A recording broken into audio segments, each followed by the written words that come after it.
Okay. All right.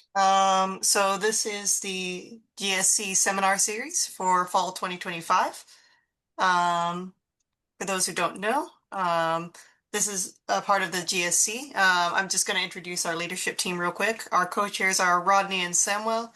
Publicity team is Swapnil and Avinash. Oh, our co-treasurers are Siavash and Anju, and then we have a huge support team of Zaran, Luis, Roshan, me, Nurian, Sadikur, Saramya, Viva, and Ahmed. And then our mentor is the wonderful Farouk Mistry, who is here today. For those who are interested in joining the GSC, we have our regular leadership meetings on Thursdays at 4:30, either on Zoom or in our team room. If you would like to be part of this, please either contact either Samuel or Rodney. And if that doesn't work for a majority of members, we are open to changing the meeting time. If you would like to become a member of the GSC, we do have an Engage page, and we highly encourage you guys to join. And we have many events, a lot of these webinars, the food festival that we do every year, and others. We do also have a LinkedIn page, and we'd be very happy to have you guys connect with us on LinkedIn. And then we do also show all of these events on Facebook and Instagram if you guys would like to follow us on there and see any upcoming events that we have. And then if any of you happen to miss any meetings or you want to look at old meetings that you were unaware of, we do post most of our webinars on our YouTube page. So scan the QR code there or contact one of us and we can kind of show you how to get to the GSC YouTube page where all of these are recorded. We do also have a team room, as mentioned earlier. It has several amenities such as couches, whiteboard, a coffee pot, and it's a great place to have meetings or just to hang out between classes. We encourage you guys to email us if you would like access so that we can get your key card to open it. And then just a reminder, we do keep attendance records, so that will be dropped in the chat pretty soon. We encourage you guys to sign up on there so we know who's attending and what kind of talks you guys would like to see in the future. The theme for this particular semester has been about generative AI and how people work with generative AI, all of the research issues and methods, and ways for people to design generative AI and initiatives that link academic, economic innovation, and social benefit in ethical and equitable ways. So it's been a very interesting topic for this semester. We have 3 more upcoming webinars for the semester. We have one on demystifying generative AI on November 5th. The week after that, we'll have one on designing of AI-enabled systems and research opportunities. And then we will have another on November 19th on the psychological view of AI's potential. All right, and without further ado, today's speaker is Dr. Rebecca Huskey talking about ethical AI. What do we gain and what do we lose? And I will allow her to take it away. Dr. Huskey?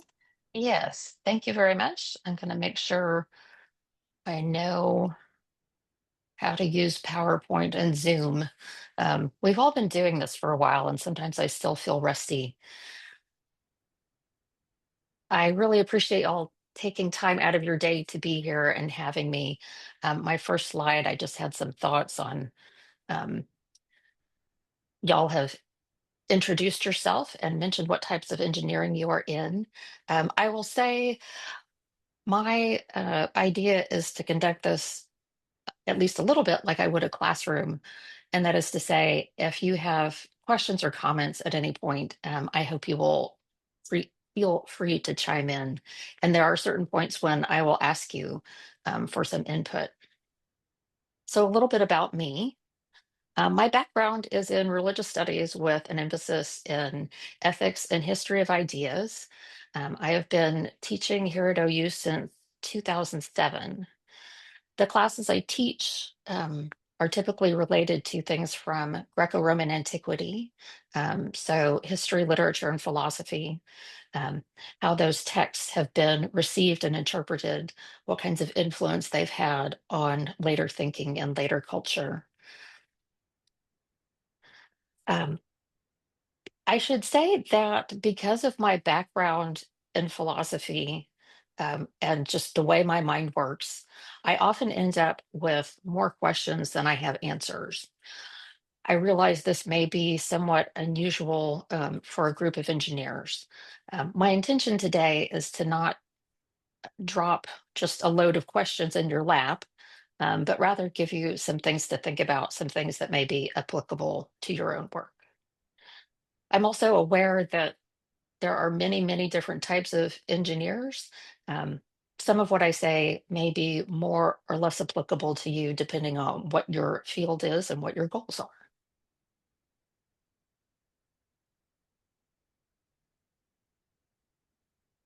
For some reason, there we go.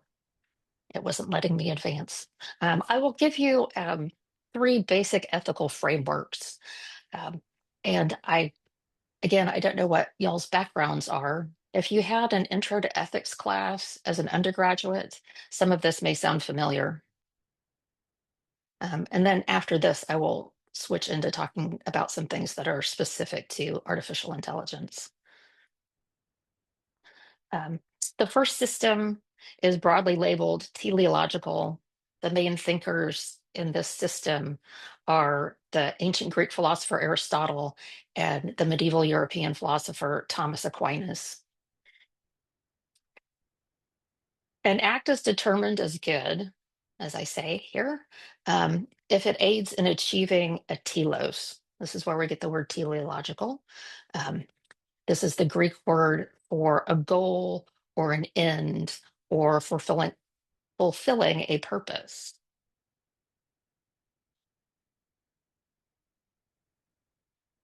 The question that very quickly follows up of this and may be occurring to you is, well, what counts as a proper end? Is there a general proper end for every human being? Does each of us have an individual telos that we're meant to fulfill? It is complicated to think about the general goal. What is the common denominator for all of humanity? Aristotle theorized that this was our ability to reason.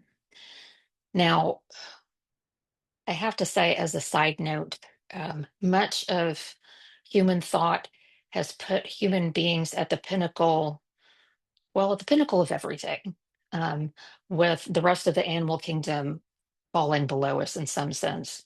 Um, Modern biology and zoology, we've learned that all sorts of animals have um, rather complicated mental processes. Um, but if- for our purposes, think about the particular rational capabilities that humans have that make us different. It might be more straightforward to think about the end of an object or a tool. Aristotle uses the example of an acorn. The telos of an acorn is to turn into an oak tree. You could also think of it as the another telos for an acorn. It may end up being a food for a squirrel. Um, a tool that you use in your own field may have a particular purpose, and you determine, okay, this tool is properly functioning or a good tool if it does what it's supposed to do. Second framework, this is deontological ethics, and the best known thinker under this umbrella is Immanuel Kant. He's an 18th century Prussian thinker.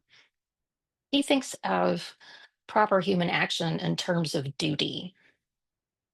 Um, we are meant to fulfill our duty to each other, and what counts as good and right and proper. Um, he has a couple different formulations of this. One of the most basic ones is that we are to treat human beings as ends in themselves, not merely as means to an end. Um, we should do what is good simply because it is the right thing to do, not for any result that may come from the action, not out of some sort of fear of punishment, if we don't do something or if we do something wrong. We shouldn't act properly in the hope of getting some sort of reward, but we should only do it because it is the right thing to do. You may think, well, what about the consequences of our actions? Can we just ignore those entirely? And that's a very legitimate, um, common critique of Kant's way of thinking. And a third framework, um, a number of philosophers work in the field of utilitarian ethics. One of the early prominent thinkers under this label was Jeremy Bentham, and then he was quickly followed by John Stuart Mill. They're both 18th century British thinkers. Peter Singer, I believe, is still alive. He's an Australian. The framework that utilitarian ethics operates under is working towards the greatest good for the greatest number. So optimizing the benefits um, to the most people, or the most, in Singer's case, he would say living organisms within an environment. You might think to yourself, well, are there some goods that are better than others? How do we calculate that?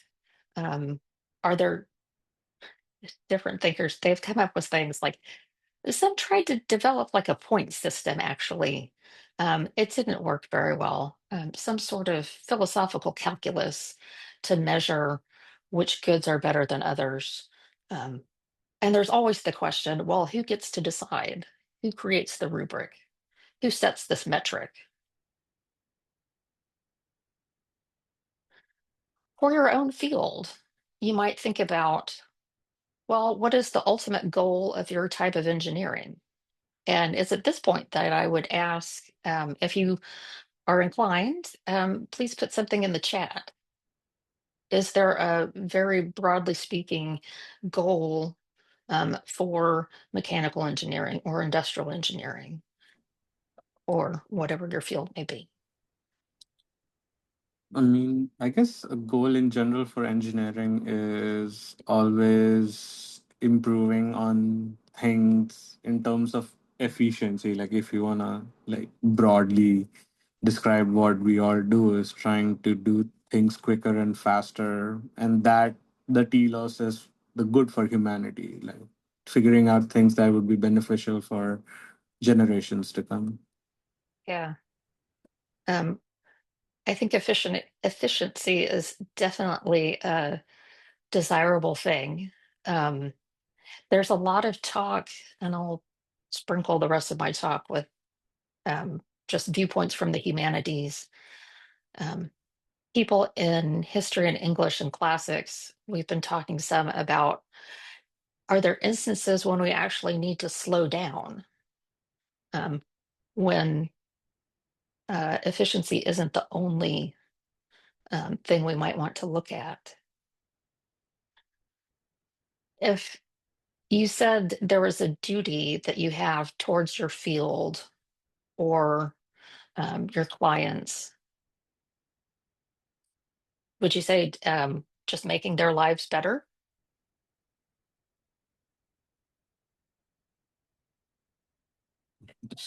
I mean, if I that is how I see as like engineers would do is like uh, I guess the everything sort of comes down to yes, like to make something some in someone's life better. So like you can take any aspect of engineering, and if you sort of extrapolate it and kept asking the question, who does it cater to and what does it do good for, like you would probably reach at the answer where it is like for the betterment of humanity.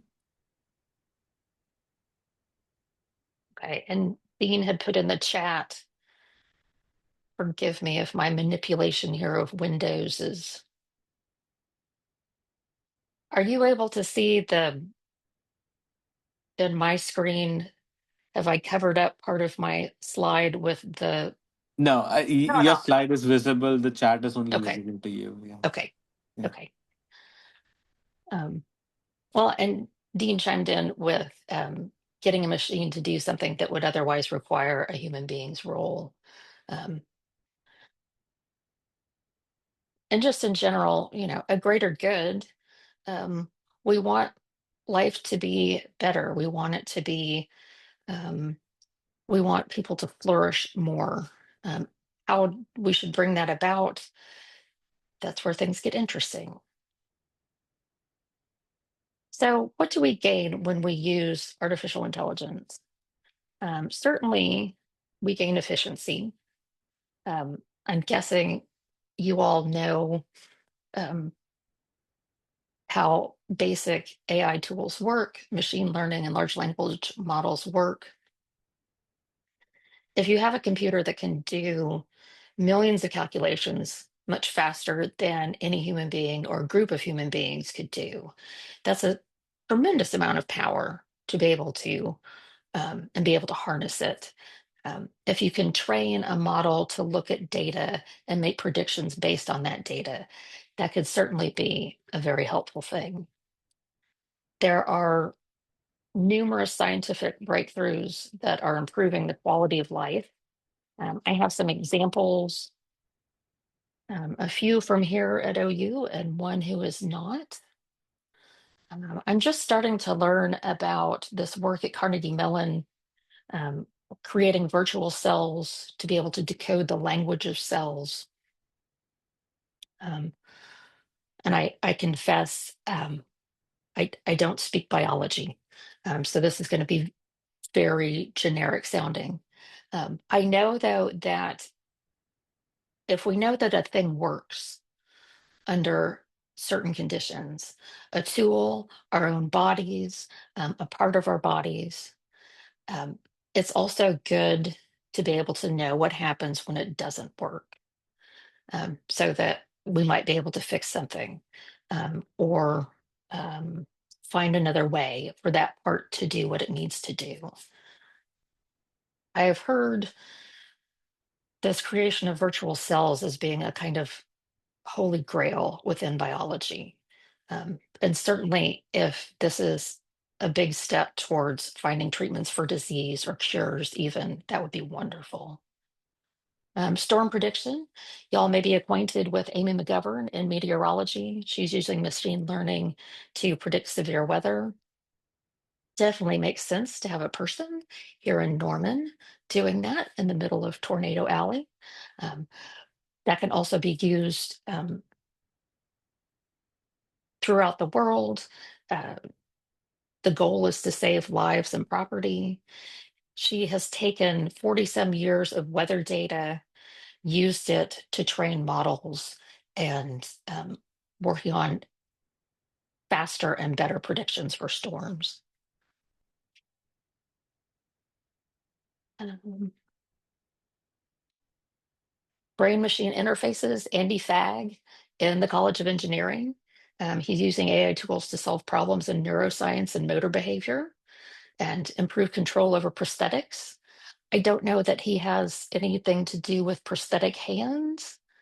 Um, I think he has been studying, and one of y'all feel free to chime in if you'd like, uh, neurological and um, the physical motor workings of toddlers as they learn to crawl and move. There's also ways to use large language models for the preservation of endangered culture. Raina Heaton, she works with indigenous populations in Paraguay. She is using an AI tool to transcribe um, oral communication and put it into written documents. Previously, this was something that um, the native people of Paraguay would have to do by hand. It was very time consuming and tended to be very expensive. But she's working on preserving that language more efficiently and at a lower cost. There's also workplace safety studies with digital twins, Kofi and Sari, in construction science. If you can make a twin of something, a model of something by loading in enormous amounts of data.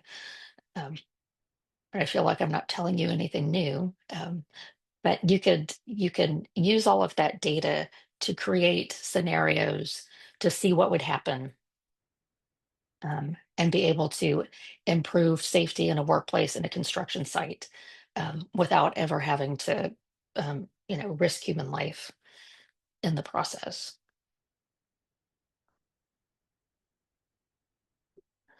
What we potentially lose. In the humanities, we've talked a lot about loss of trust in media and objectivity.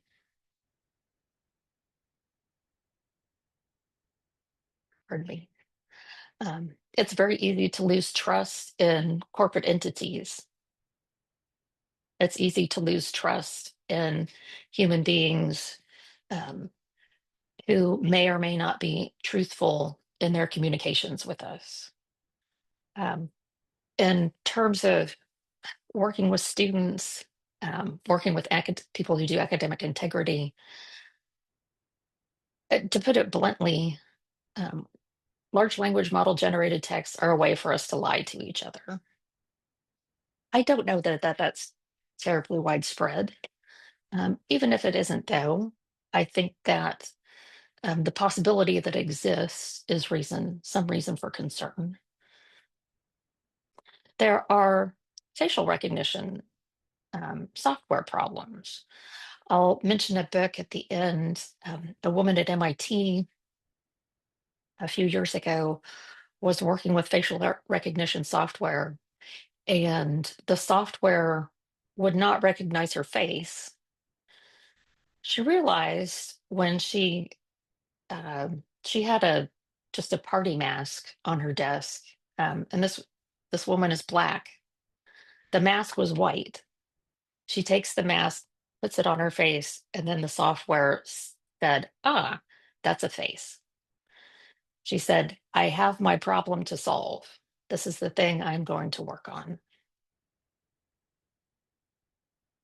Is it possible? Is it possible that we would lose elements of our humanity? I have that with a question mark there. I would hope not. The more we offload things that we do ourselves, and that are uniquely our own, onto something else, um, I think that should at least give us pause. Maybe not tremendous concern, but perhaps pause. Will we lose our creative abilities? Necessarily. I have heard varying opinions from folks in the College of Fine Arts about the creation of visual art, with AI tools. We have some colleagues who are creating visual art with AI, and we have some who they're quite dismayed, that it seems so easy to create, and I'll say it with quotation marks, art. There's a phrase I recently learned too that I would like to introduce to you. That is toxic asset. Just about anything that has been a beneficial tool to humanity has also been problematic in some way. Pardon me. Even as far back, this might seem a little contrived, but even as far back as fire. We need fire to keep us warm, to give us light, to cook our food, to make all sorts of other tools that we need. But we can also use it to harm each other. There is environmental degradation that happens with data center energy usage. The evaporative cooling and the cooling towers both rely on large quantities of water. Some of these centers are in water-stressed areas, such as Arizona and Texas and Saudi Arabia and India. There's electricity consumption. Um, there's a online tool you might be curious about. Um, you can follow this up at some point if you like. Someone just created and called this what uses more. You can plug in a variety of scenarios. What, are you doing a small, medium, or large data manipulation project? Is your electricity primarily built on something like solar or perhaps coal power? And you can compare that to like running a non-fuel efficient car for an hour, or running your washing machine for an hour. There are labor abuses that have occurred and continue to. For image recognition and for systems to be able to say, we're not going to allow this image to crop up or to be used, there has to be someone doing the training of the system to say, this is violent, this is abusive, this is gory, this is not suitable for general consumption. The people who are tasked with doing this generally, they aren't paid very well, and they can suffer psychological trauma from having to see so many images. Is it possible for us to lose, I've called it here, a lower level connection with our own work?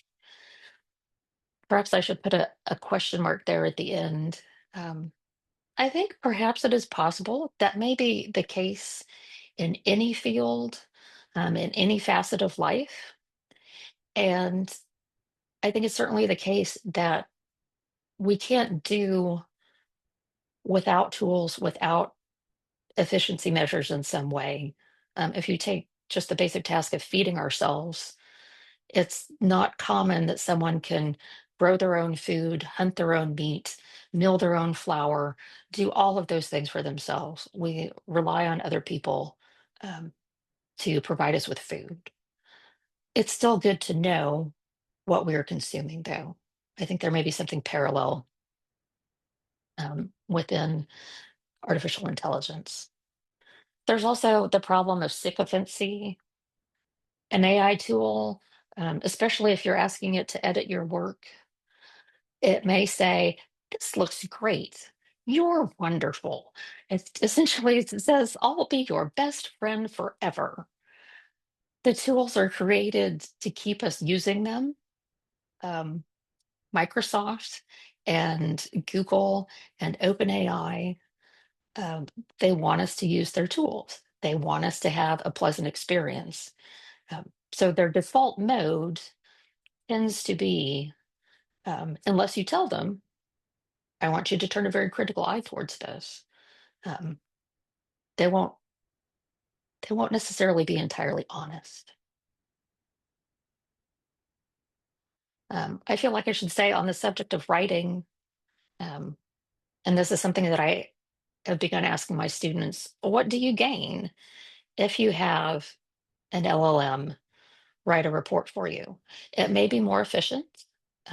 Perhaps there are better ways to say what you need to say. Is it still your own, though? Do you lose a connection with what you're doing if you're not doing it entirely on your own? Are you comfortable calling the final product your own? I think the bottom line may be, if you have um, a lab report, um, any kind of something that you're connecting with a colleague or a client, um, and certainly we can't forego written communication, but you need to be able to know what's in that piece of written work. You need to be able to talk about it um, with the person that you're communicating with. Um, AI on the job market, this is a reality. I meant for that little frowny face to come up with the bullet point, but it's there on its own. Maybe that works anyway. I have known people to use chatbots to help them prepare for interviews. Give it, this is the job I'm interviewing for. This is part of what's going to be expected of me. This is what this company is all about. Give me 50 different possible interview questions. and let me practice with those. That could be very helpful. Certainly can't do the interview for you, though. Understandably, though regrettably, AI is being used to sort through job applications. If you need to hire someone and you have 500 applicants for one position, um, I think this has happened in many realms of academia. Um, you have just an overwhelming number of applicants to get through. How do you sort through those? Some sort of mechanistic assist might be a good idea. Whatever is built into that assist, though, there could be a bias built in. It's also the case that prospective employers, as I say here, they will want to know what you bring to the job. Um, they want to know, what can you do that a machine can't? To put it another way, why should I hire you if similar things can be done by an AI? So I'm getting towards the end here. I have some suggestions for further thought and action. These are things you may be doing anyway. Um, I'm sure it's the case that as you progress in your field, um, you are educated on and become well acquainted with your field's overall ethical standards. Um, and part of that may be learning the rationales behind them. It can be easier to follow rules and regulations if you understand them.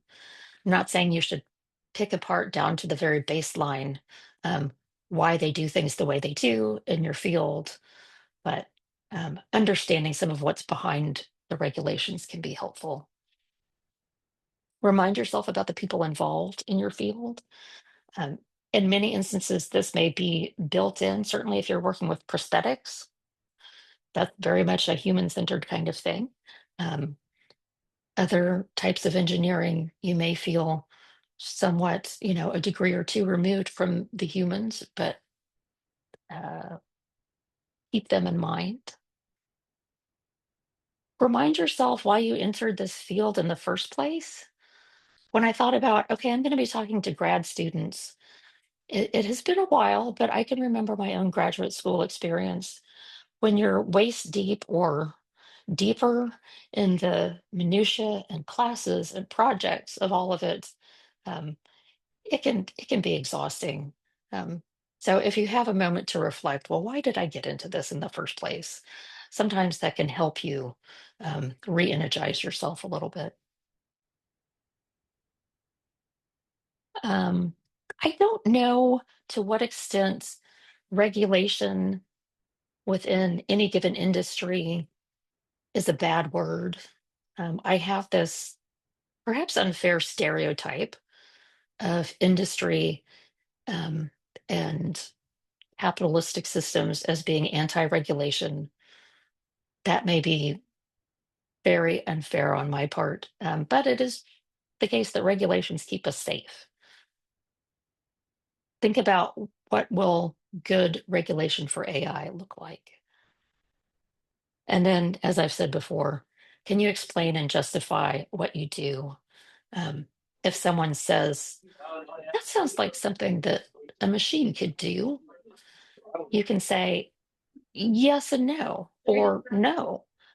This is why you still need a human in the loop. This is why you need me in the loop. So, a very short list of resources for further explanation. I mentioned 4 books. Atlas of AI has to do with some of the social and environmental impacts of the development of these tools. Brian Christian is a journalist who writes about impact on society of artificial intelligence, and he has gone on, I think he has just started a doctorate in AI at Cambridge. The authors of AI Snake Oil, they have a skeptical but not entirely negative view of AI, and their work is very readable. And I mentioned before Joy Buolamwini from MIT, Unmasking AI.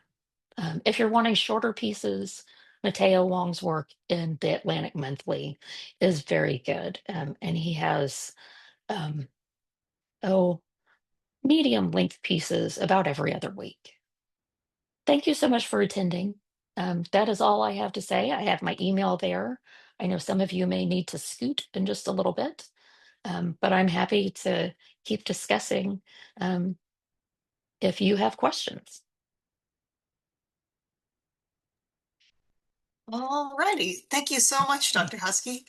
So we're gonna open it up to anybody who has any questions.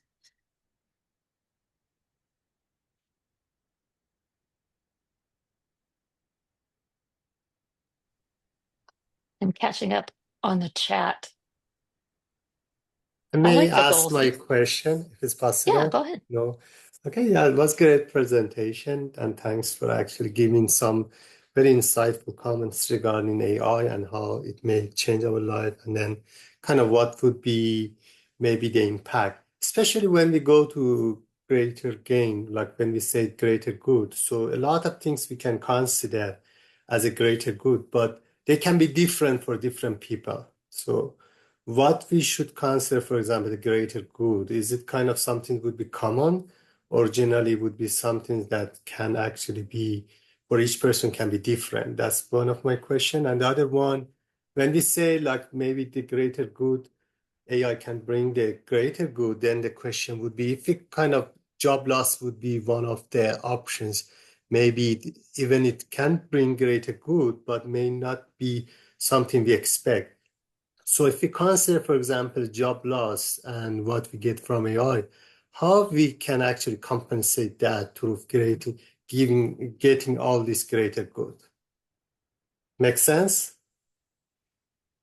I think so. And I know just from um, some of my history courses of Europe and the United States, we've gone through times of upheaval before when new technology comes on the scene.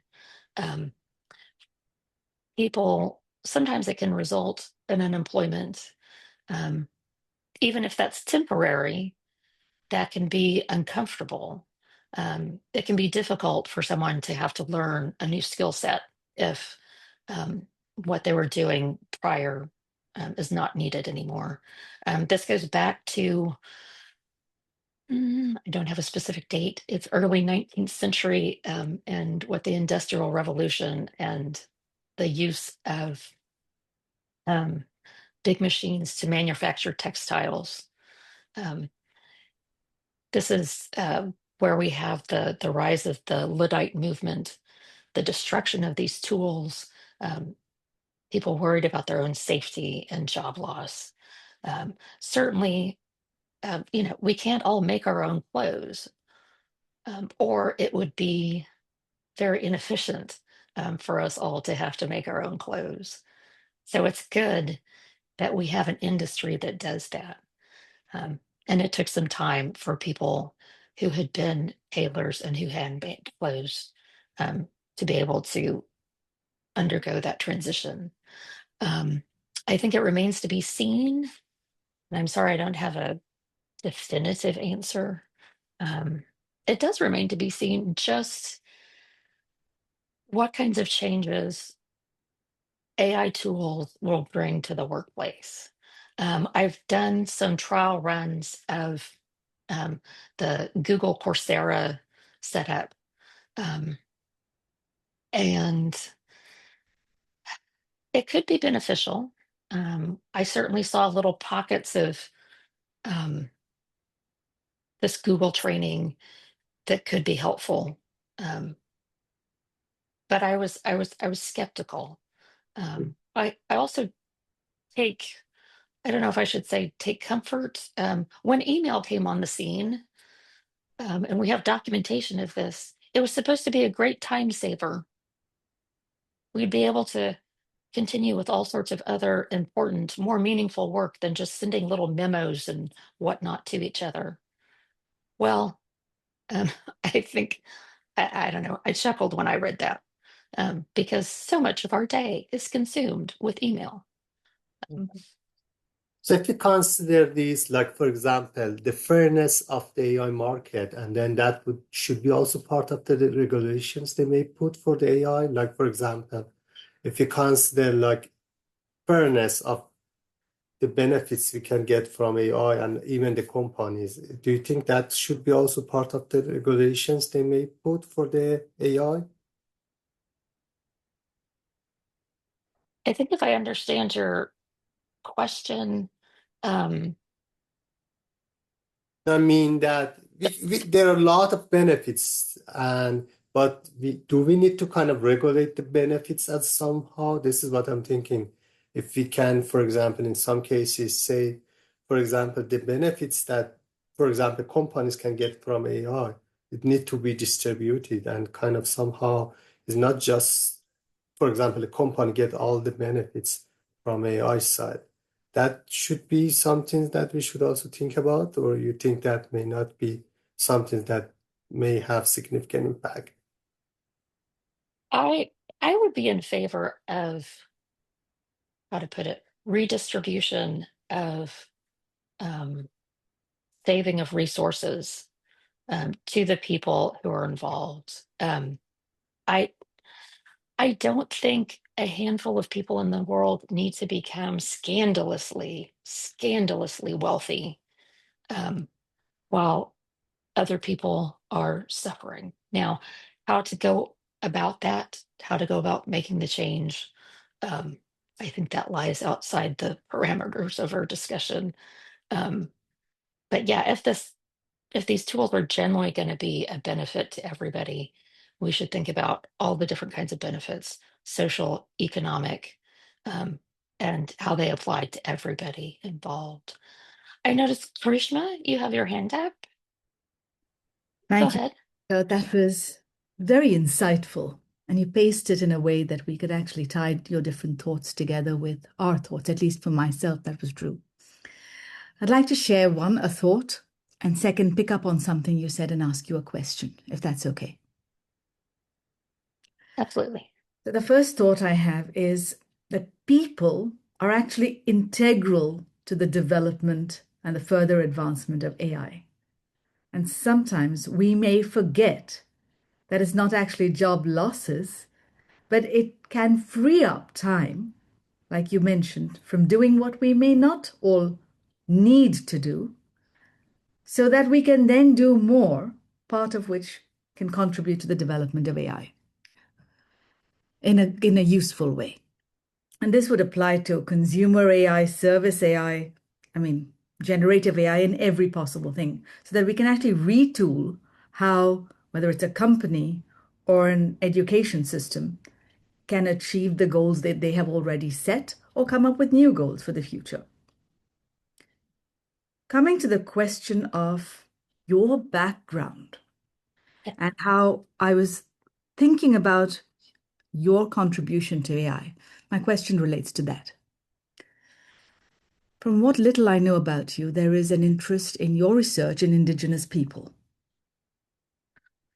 There has been, yes. I have somewhat shifted away from that, but for a while, yes. And this is where my question comes specifically to you. If Indigenous people's rights, or indeed any such smaller group, quote unquote smaller, meaning it might be a minority, it might be less represented, in the future, if such groups are to correctly benefit from whatever resources we have in this world, it makes education of artificial intelligence for all extremely important, so that the biases that creep in from different minorities contributing to research in AI or its application can be mitigated. So there is a huge ethical constraint that ties very, very closely to your early research. Your thoughts on that would be very valuable. I think that is a very good point. And it brings to mind, just in terms of using technology, media, perhaps artificial intelligence for preservation of culture. This brought to mind the First Americans Museum in Oklahoma City. And I don't know how many of you on the call have been there. It's not quite like a traditional museum in that there aren't as many physical artifacts, things on display. And that's very purposeful because the people who set up the museum and part of the, I don't know that this is universally the case, but there's a strong tendency within Native populations to say our physical objects, our material culture were taken from us for centuries. And these things were put in museums and we had no say over this. So at the First Americans Museum, they have in some ways rethought what museum displays will look like.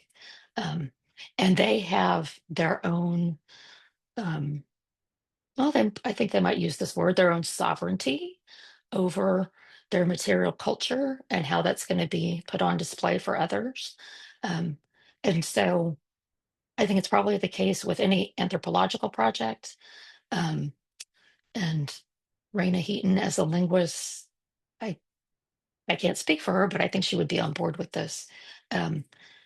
You have to have the permission of the people whose culture is in question that would want, do they want that to be preserved and how do they want it to be preserved?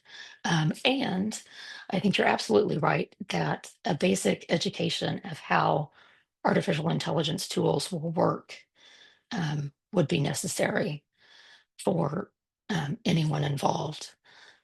I'm on the teaching and training working group here at OU, and we've had many, many discussions. We meet twice a month.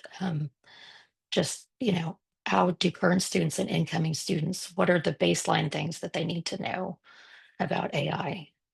So whether we're looking at specific populations or just, everyone who's a student at OU, I think there are definitely questions that we can't ignore. Thank you. Could I ask kind of a tangentially related follow-up question?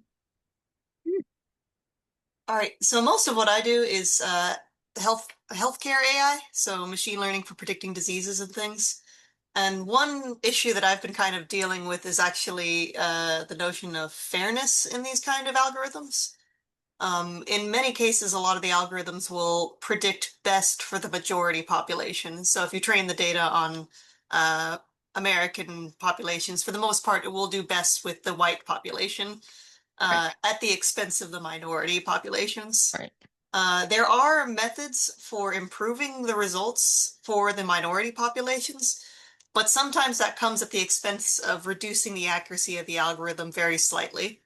I was kind of wondering what you thought on this because it seems like it would it's at odds with the utility idea of ethics where you're trying to do the greatest good for the most number of people, and also the equitability because you still want to improve it for those minority populations. So what are your kind of thoughts on that? One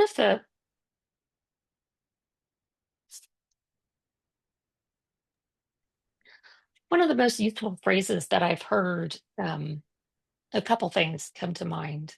When I was first learning about AI, one of the books that I read in terms of, training any model to do anything, how much data do you need? Bottom line is all of it. Ideally, and then we get into privacy issues and HIPAA regulations.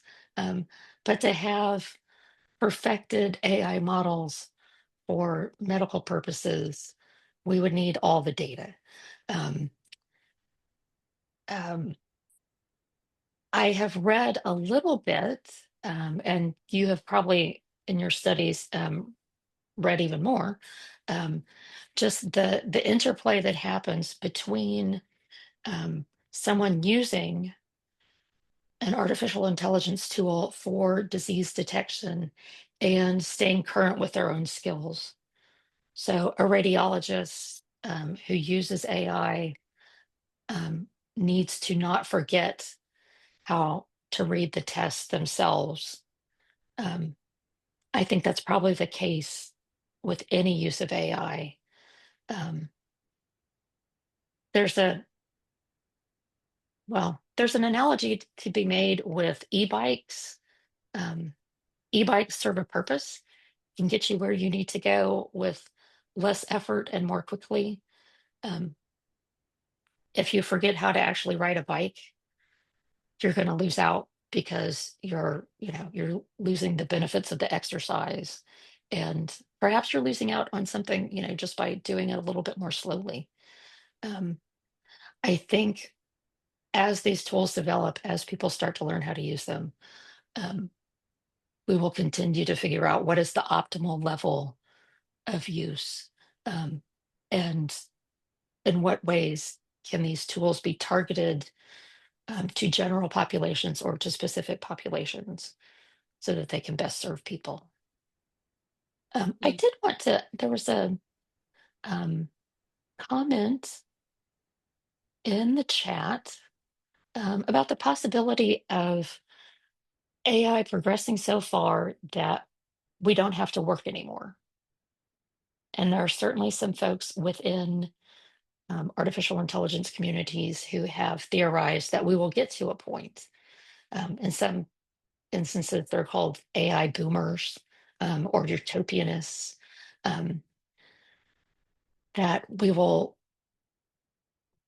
have to work anymore. Everything will be done for us. Some days, I admit, that seems very desirable.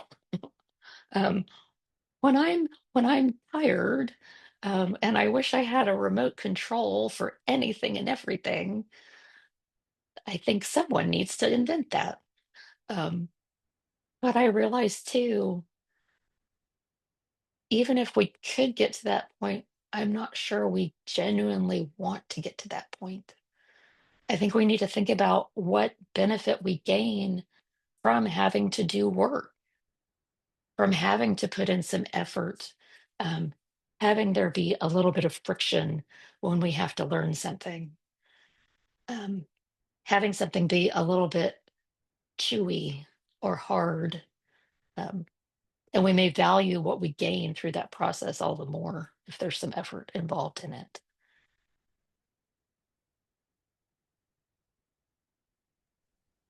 Thank you so much. Yeah, that is actually a question my one of my committee members asked me Oh, during my general defense. I think what I ended up telling them was actually like, well, in that case, I'd rather work on the interpretability of the model so that the doctors and the patients can decide for themselves how to feel about it. So good to know. There is another question in the chat from Farouk. Dr. Huskey? I'll just read it aloud. You have sure. anchored ethics in the thoughts of Western philosophers. How would our view of ethics change if we looked at ethics and AI from the lens of Hinduism and Zoroastrianism? Your thoughts? I have to admit that I am not sufficiently educated in Hinduism or Zoroastrianism, um, in terms of religion or philosophical thinking to be able to answer that question. It may change. I don't want to say very flippantly, well, there's a baseline, basic human common denominator, no matter where we're from, for any time and place, um, that would allow us to find some point of agreement between everybody. That seems naive, and not respectful of the many varied cultures that the entirety of the world comes from. And perhaps, though, it is in the process of learning about different cultures, finding commonalities, finding difference, that we are able to better work together, finding something, if not not finding something, if not the same between us, then something that's analogous, and then being able to go from there to find a common desirable end. Maybe Karishma would like to take it further from the Zoroastrian perspective. Okay. Only my thoughts on what you have asked, Farooq. The concept of intelligence is key to the Zoroastrian faith. And there are two types of intelligence that are referred to: what can be acquired and what is innate. The governing rule to interacting with oneself, I wouldn't say rule, the governing guidance to interacting with oneself and others and the world, is to be careful when one listens so that one listens to the best. Having observed, one is guided to reflect with the brightest of intellects. And then one is told, at that point, when one reaches a steady state, one can choose, based on the circumstance, for that which will help progress for the best. So listen or observe, reflect, decide based on circumstance. Let's put these two things together in the context of artificial intelligence. Intelligence that is artificial could be thought of as something that is happening through which something can be acquired. So it's a form to me of acquired intelligence. The decisions that the listen, reflect, decide construct guides us to take then can be utilized to guide artificial intelligence models or large language models or machine learning or whatever model you're looking at to reflect the same loop in the best way possible, meaning in the circumstance that the model is working within, it can still apply, observe, reflect, decide. Why do I say this? Studies in AI have now come to the conclusion that when any system is observed, its ability to reflect for itself and then decide changes. So we are in fact learning that artificial intelligence models work differently when they are observed. Begging the question, should they then be taught that, one, observe yourself working, and two, there is somebody observing you working? What does this have to do with what I said earlier about the role of humans in respect to Rebecca's own observation? Her question was, what can you do? A brilliant question Rebecca had in her presentation. So what can you do comes down to the role of humans in artificial intelligence. And what I've hoped to give you today from the Zoroastrian perspective is that whether it be ethics, faith, or some faiths, or the basis of all faiths is still the basis of advancing artificial intelligence. And that is learning how it works by observing it, and learning how to make it decide better, and finally deciding for oneself that actually the role of human beings is even more important as AI develops further. Because we have been endowed with that intelligence that keeps growing cognitively every time it's challenged. That's all for now. Grishma feeds into page one's post. Take a look at page one's post and my response to it and his response back.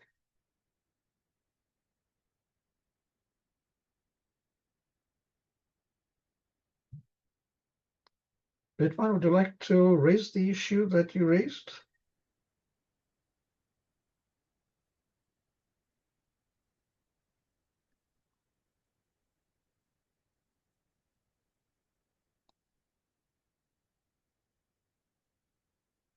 I think part of what I would add to this, and part of the conversation, and I think it will continue to be part of the conversation, is what do we mean by intelligence? And as I said, I'm a philosopher. I'm really good at asking questions, and I don't necessarily always answer them. So if we haven't fully defined or distilled what we mean by human intelligence, it's all the more complicated to talk about what do we mean when we say machine intelligence. There's also there's cultural baggage that's associated with our discussions of intelligence. The initial IQ tests and things like the Stanford Binet tests, those were developed by people who had some very unpleasant, maybe this is redundant, they were eugenicists. They wanted to show that certain races of people were more intelligent than others. So just the way we measure intelligence, what we mean when we say intelligence, what we're talking about when we talk about human intelligence, there's a lot packed into that. And now perhaps I should just stop there. Benjamin, anything to comment on that? Rebecca gave a very interesting answer. Was that me or Pejman you were referring to? Farooq, sorry. Benjamin. Then you, of course. Go ahead, Karishma. Benjamin doesn't seem to be around.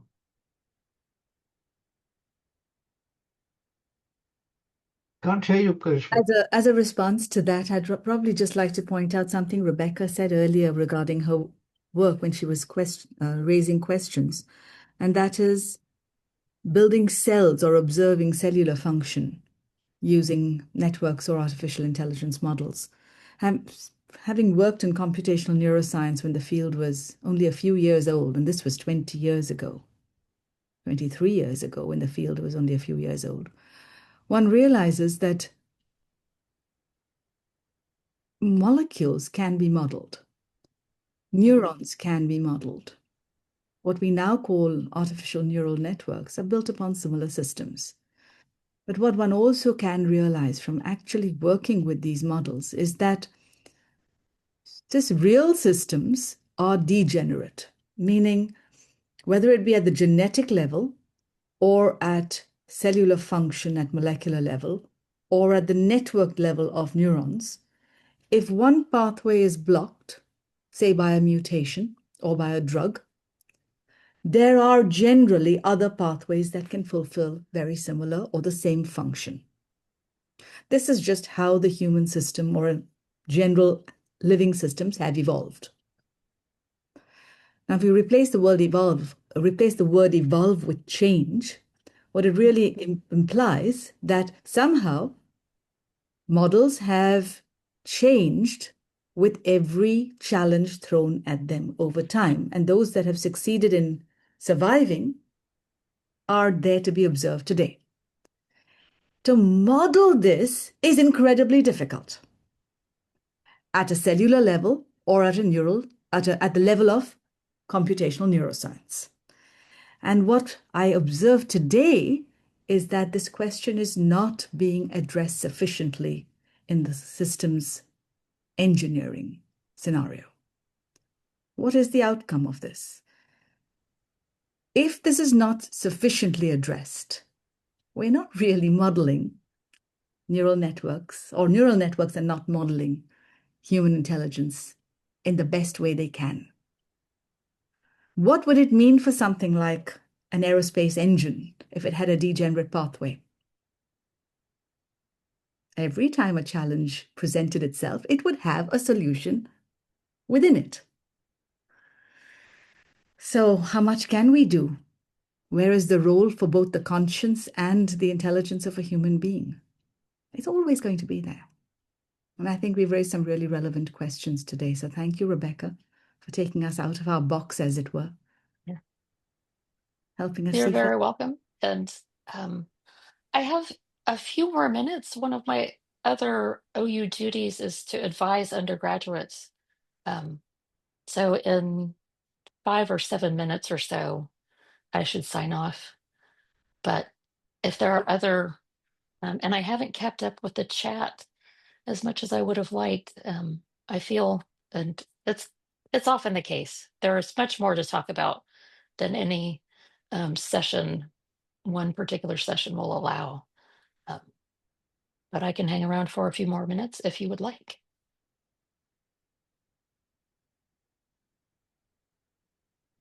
So thank you, Rebecca. This was a absolutely superb presentation. You got a lot of us thinking, a lot of fundamental questions coming up, not only from neuroscience, but also from application and ethics, philosophy, actually. That's my comment. Anybody else? Roshni, Rodney, Pejman, Farzad, Shireen? I am still thinking about what Karishma said, and I'm still contemplating on that thought of how the values of Zoroastrianism, from what I understand, Karishma, what you're saying is can be instilled in the AI. But the matter of the fact is, it's AI. It will always stay artificial. So I don't know how will we instill morals and ethics in them. With that being said, Rebecca, this was very insightful. And this was one thing that I always kept thinking about, but never really got a platform to hear someone talk about it. So thank you so much for bringing that in the forefront. I feel it's important because we're all humans, and morals and ethics will, I feel, always stay the underlying factor. I know in Zoroastrianism we can make choices. That's one thing, and there are repetitions and there are rewards. I don't know how this model will be able to replicate that, but your talk was very insightful. And Karishma, you have opened a whole new world for me now. I'm going to think about it. So thank you. Thanks to both of you. Thank you. Thank you. Fatima, I haven't seen you for a long time, heard from you for a long time. Would you like to comment, closing comments before Rebecca leaves? Janet, Samuel, Farzad, Shireen? I just want to say, well, thank you very much, David. It was a very thought-provoking topic. I think that we have hundreds of questions, and of course, that AI is a very powerful tool, but also it needs to be regulated at some point. So I think that it's very interesting to see like different perspectives because it's also we can think of a subjective topic. What is the better good, or how can we define if something is going to be is going to be like the final goal is something positive, or it will have like negative impact on the rest of the people. So I think that is very, very, very interesting, and we need more time definitely to talk about these things. Thank you. Fatima, Rodney? Sure. I want to thank you for your talk. It is really interesting how you laid everything out today. Specifically, I was thinking from the ethical frameworks that you started your talk with, just how AI from a utilitarian perspective could be argued that it could potentially help a lot of people in a lot of different ways in decision making or policy making, whatever it is. But it's also, so disproportionately impacting some of the communities where those data centers are with drinking water, with higher emissions local to those communities. Absolutely. So, yeah, thank you. Sorry, just the one last thing I wanted to add is I think it's dangerous to look at it from a utilitarian perspective only. Agreed. There are certain, I don't know, pockets of benefit that come from certain utilitarian discussion. And folks like Peter Singer are not to be discounted, but they're also, none of these systems is perfect by any means. Thank you again. Shireen? Okay, Rachel? All right. Well, thank you so much, Dr. Huskey. This has been a really interesting talk, and we're so glad you agreed to talk about all of this with us today. If anyone has any further questions for Dr. Huskey, you can contact her after the seminar. But thank you guys so much for showing up.